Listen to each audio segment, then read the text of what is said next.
I've been single my entire life. I really don't mind it. It's just how I've always been. And yet, I still buy Valentine's Day candy and a card every year. That simple thing saves my life. I moved to a small town right before starting high school. It was difficult trying to make new friends and adjusting to an entirely new place at the same time. By the time February rolled around, I was finally feeling as if I've gotten into the groove of things. I only had made a handful of friends, and to my shock, the first time I was ever asked out on a date was a week before Valentine's Day. I felt awkward going out with a girl who I never spoken with before, so I turned her down. She got angry, claiming she had other options and was just being nice. That might be the case, but her extreme reaction confused me. When I was able to, I asked my friend Travis about it. Oh, yeah. You die if you're single on Valentine's Day. Get your heart ripped out and everything, so find a girlfriend for the day. He explained, and I scoffed at the idea. Come on, you don't expect me to believe that, do you? I asked, thinking he was pulling a joke on the new kid. He acted as if he was giving me some facts. He was looking at me as if I was crazy for not knowing about getting a date or dying. I told him he was crazy, but he just shook his head. It happens every year. Someone gets their heart ripped out.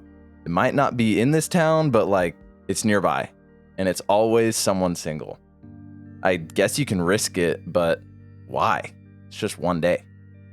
He said, trying to defend his point. This was before everyone had a cell phone in their pocket, so I couldn't look up the deaths of people missing their hearts right then. I made a note to research it later, so I could call him out on his urban legend. I crossed my arm, still not buying what he was saying. That's stupid. Are you saying, what? Someone knows you're single and kills you? I pressed. A person doesn't do it. Some sort of monster does. No one has lived after seeing it, but people said they heard drums and then found someone without their heart. Travis was again looking at me as if I should know all of this. A Valentine's Day monster? Really? Well, Christmas has Santa, and there's an Easter bunny, so why can't Valentine's Day have something? For the next 10 minutes, I roasted his idea and belief in the Valentine's Day monster. At least he could take it all as a joke, even if he did believe the murders were real. He wasn't positive a monster was doing it, but couldn't offer up any other reason behind the deaths. And he wasn't risking it. He already had a date lined up with a girl he didn't even like. I still thought the entire idea was dumb. The rest of the school didn't share my outlook. As the day slowly got closer and closer to the fated day, the students got paired up with each other, some done out of safety, others using the monster as an excuse to finally ask out their crush. I received a few pity offers, but I refused all of them as an act of rebellion against this stupid small town's tradition. I just watched as everyone started dating in fear of death. The store sold out of candy and cards pretty quick. Normally, everywhere would be flooded with red and pink products. The shelves were barren a few days before the 14th. I never refused to accept any offers. I didn't plan on asking someone out either. The school offered a program where you can buy sweetheart candies to be delivered to the class for a small fee. I didn't mind getting my new friends one each, all while making up silly names to put on the card of who they would receive it from. It was the only thing that related to the whole day I gave into, aside from buying a box of chocolates for myself. The chocolates were just a normal box of assorted types in the grocery store I gotten with some money made from doing chores. When I bought them, the cashier slapped a heart-shaped sticker on the box without my permission, a small one for someone to write who the box was meant for. With how crazy this town was over the holiday, I didn't blame her. By that time, I had been so overexposed to anything Valentine's related, just seeing the sticker put me off eating the chocolates. I shoved them in my backpack to forget about them until after the 14th was over. I really wish I had taken the entire thing a bit more seriously. It wasn't until the night before Valentine's Day that I finally looked up the murders, finding them to be true.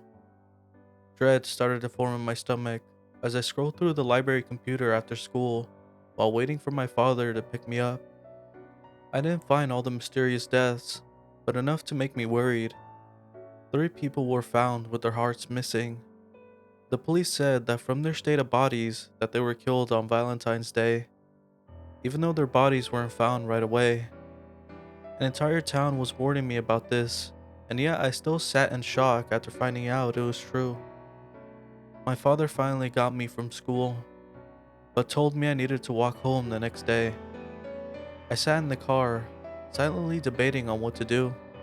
He just chalked up my distressed state as a normal teenage behavior. I didn't sleep that night. I tried thinking of names of students that might not have a date at all while knowing it was useless. When the clock turned midnight and it was officially the 14th, I nearly had a panic attack, convinced that the monster would swoop in and take in my heart. The only way I got through that night without a mental breakdown was to shift my train of thought back to what it was before looking up the murders. A Valentine's Day monster was stupid. It wasn't real. Some heartless store manager saw the murders and made up a story to sell more products through fear. That was it. It had to be it. I remained awake all night. In the morning, my mother noticed how I looked and offered to let me stay home.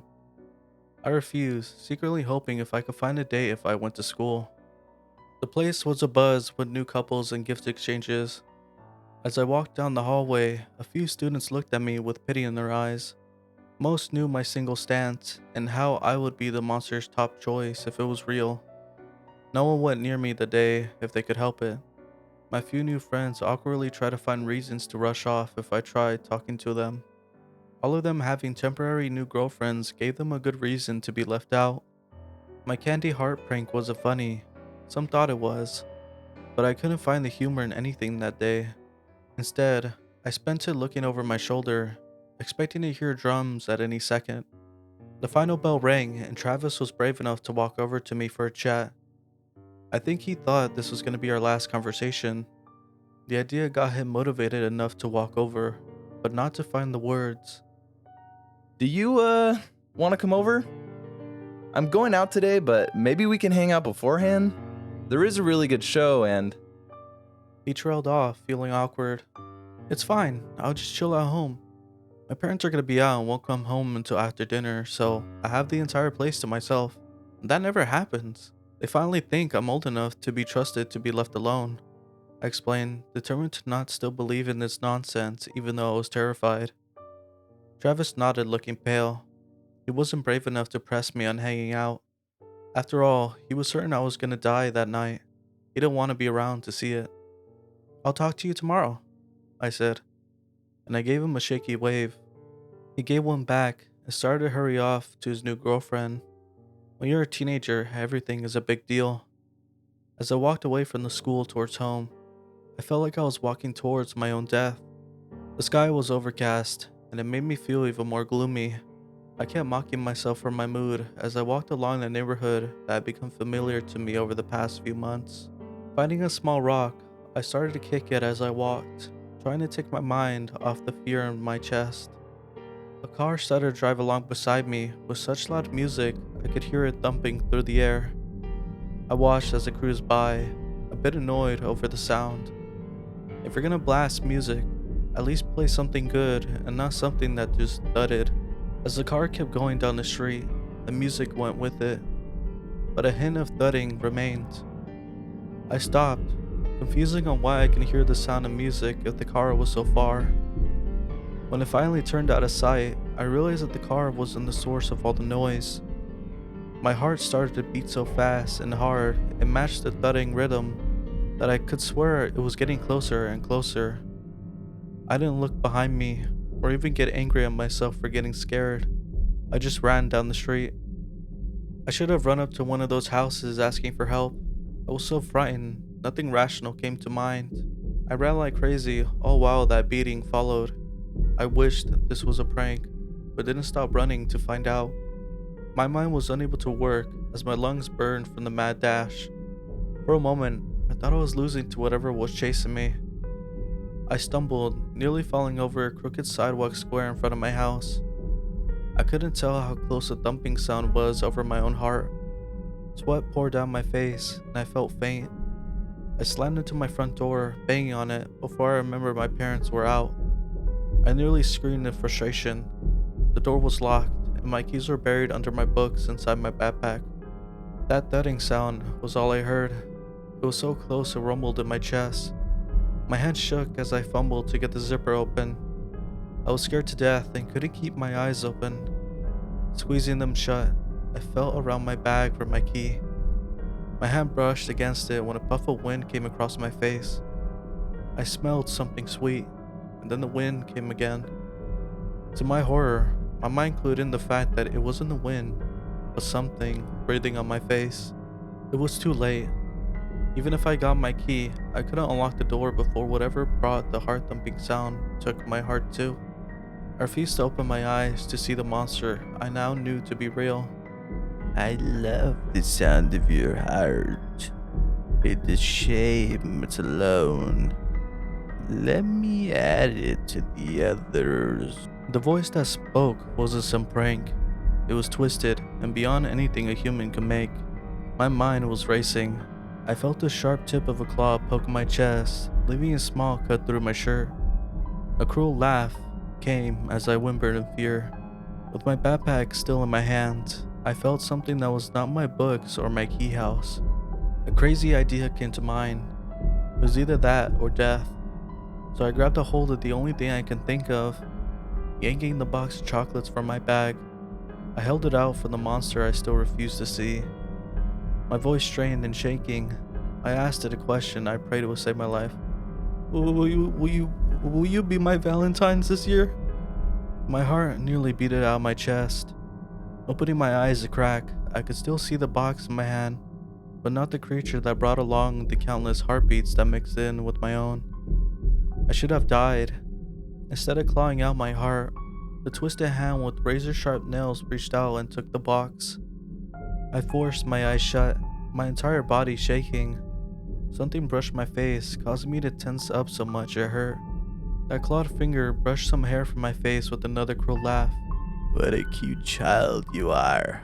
I'll accept this gift this year, but someday I'll be back to claim your heart. I bit down on my tongue, trying not to scream at that horrible voice. With one final laugh that rattled my bones, the thudding stopped. It took me forever before I gathered the courage to open my eyes. Nothing was on the front step. I was alone. If it wasn't for the rip in my shirt, I would have thought the whole thing came about due to stress and lack of sleep. I didn't tell anyone what happened. I mean, who would believe me? I went to school for the first half of the day on the 15th. I barely slept for 2 days and needed to take the rest of the day off. But I didn't want my friends to think I died. All of them looked shocked I lived. I just said I got lucky. The school moved on. The short-lived relationships that caused by that day fizzled out. As time crept on, I started to dread knowing Valentine's Day was coming yet again. I bought more candy, roses, and a card, expecting a visit from Monster. I should have gone along and dated someone, but somehow the idea of it was more stressful than dealing with a monster. I anticipated and feared Valentine's Day, only to have nothing happen. Nothing happens besides that the fact that gifts I addressed to the creature go missing overnight. As the years carried on, I kept buying different gifts with the same result. As I've gotten older, I've heard those terrible heartbeats faintly on Valentine's Day. Each year the sound gets louder. I think this year is finally going to be when the monster shows itself.